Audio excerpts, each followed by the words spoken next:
Okay, hi guys, how are you? Hello, hi love. So to start, Anya, I love, the evolution that we've seen in Furiosa, both from now, her as a young child, into Fury Road.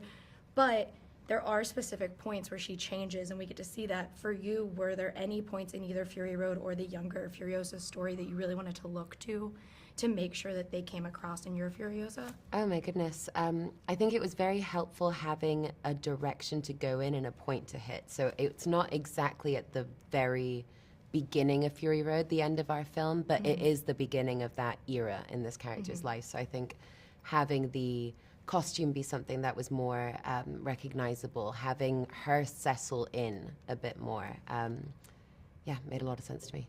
Yeah, and Chris?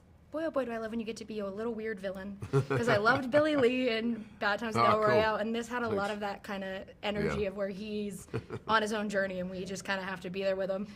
When you do approach a character like that where you get to be so weird and so cool, is there anything that you try and pull from, or is it just kind of like, yeah, well, this guy would, have his nipples ripped off and be cool with it? Well, both there was so much wonderful the work on the page that I was to pull from, but George and I talked a lot about this, and even back on Bad Times at the El Royale, the sort of common trait of an air of charisma, and a danger and an unpredictable nature to, in the sort of presentation that I think is both sort of, it can be alluring and there's something sort of almost hypnotic about, especially Billy Lee. I felt like I wanted there to be this sort of snake, rattlesnake sort of, space to him.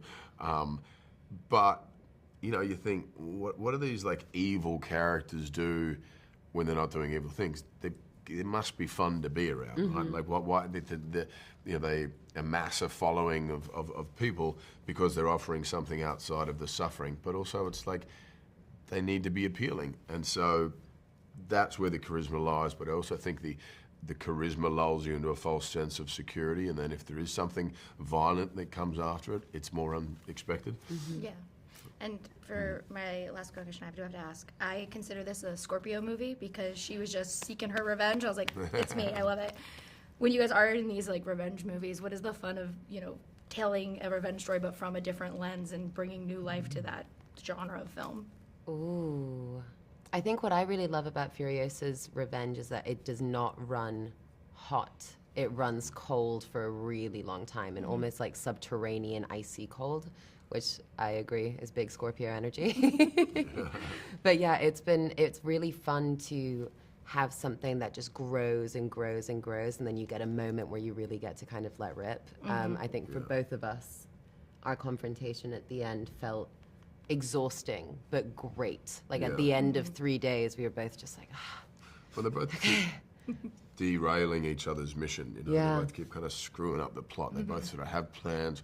It almost works out. And then, oh my God, it's wrecked again and destroyed. And so the revengeful nature exists in both of them. And it is a back and forth the whole time. And there's a tension between the two of them throughout that kind of like stretches like a rubber band. So anytime we were even slightly closer together, obviously not Chris and myself, the characters, we're both like, oh no. I love it. Thank you guys so much. Chris, I will give you a free script for Star Trek 4 if you make it right now, just for free. Thank you. I'll do it. I love it so much. Can you write it? Yeah, write it myself and do it. But thank you guys. Thank you, cool love. T-shirt. Thank you. Yeah.